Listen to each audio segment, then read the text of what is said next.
is that SLV has been draining for I think 5 straight days. That's not such a big deal in itself, but it's pretty rare when it happens when silver is climbing as fast as it is now. And I guess from the prices, from the spot prices, silver bottomed back in late September, it looks like, and it's been over 2 months from there. About nine. It's been about 9 weeks. Yeah. And the supply of silver in SLV has not really gone up much. It hasn't. I mean, it's only been falling the last 5 days, but it should have. It usually goes with the silver price, up with the silver price and down with the silver price. But now it's just it's not going up. Doesn't mean it won't. But it means that right now, at the present time at least, the paper traders, the chasers, the ones that aren't really interested in silver, they're interested in using silver as a vehicle to speculate. They're not really following this rally. It's not in the paper markets, at least not yet. We'll see if it goes into it, bleeds into it or not. Yeah, I've got a chart here of silver, spot silver, and one thing I noticed the last time, because we got 1, 2, 3, 4 months here of higher prices, and of course, December isn't over yet, so we could still go down. But the last time we had 1, 2, 3, 4, 5 months of straight up for silver was from April 2020, and from that March low around 12, just below 12. And I think that move from here to here is 164%. I'm not saying we're going to do 164% now, but it looks pretty encouraging. 164% here would be, from this low here would be just below 50. The other chart that's looking interesting, if you look at the daily chart, there's the momentum traders. I don't know if you've heard of the turtle system. Basically, if you break a 22 or 55-day high, people go long. And you see, this is the highest level we've had since June. So it's clearly broken out. And the other thing that I just realized is that if you look at the close of silver last year, it was at 23.28 and we closed at 23.14. So basically silver is unchanged for the year.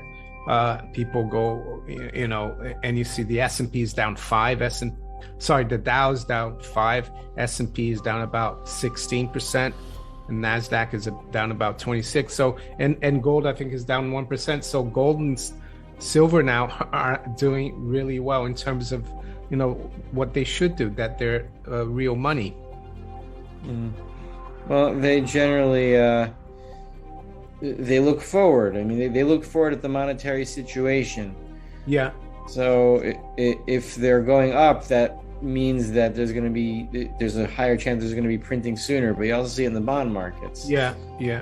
And maybe I'll bring this up because you spoke about this in your recent video about Credit Suisse, the M2 chart. This looks really interesting, doesn't it? Yeah. So that's M2 going. That's the U.S. money supply, right? Yeah, M2. Yeah, that's from like 1959 up until now, and this is like you probably had a little bit of a dip here, in the 08 crisis, but I know there's a huge move higher, but now it's like really coming off, and you've spoken about how it's the most negative growth that you have in M2 since then, and usually this causes a big crisis as we've seen, like in 08 and 1987. But right now the asset markets, like you said in your video, are still doing relatively well because there's still a lot of money in the system. But maybe you could tell the viewers how you feel about this and what you're speaking that trying to predict CPI and that it's going to smooth out is a mug's game, and I agree with you because the Fed is going to have to pivot soon. Yeah, it's not the CPI that's going to determine the Fed's actions. It's going to be some kind of crisis developing in some part of the monetary system. Some bank somewhere is going to ask for help, and then the Fed's going to get a bunch of calls the next day from other banks that are being infected by it. You don't know exactly who it's going to be, what it's going to be, but it's going to be something, and it's not going to be the CPI. It's not going to be like the inflation all of a sudden comes way down, and then, oh my gosh, we need more price inflation, so they print. That's not what's going to happen. Yeah. In terms of what I think about this chart, at times like these, I wish my old teacher Bob Wenzel was still alive, so he could, and I know what he would say.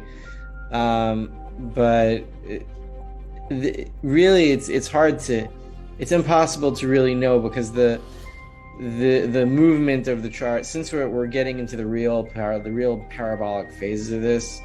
I mean, we had a real parabolic growth in money supply in 2020 and 2021, like the system has never seen before.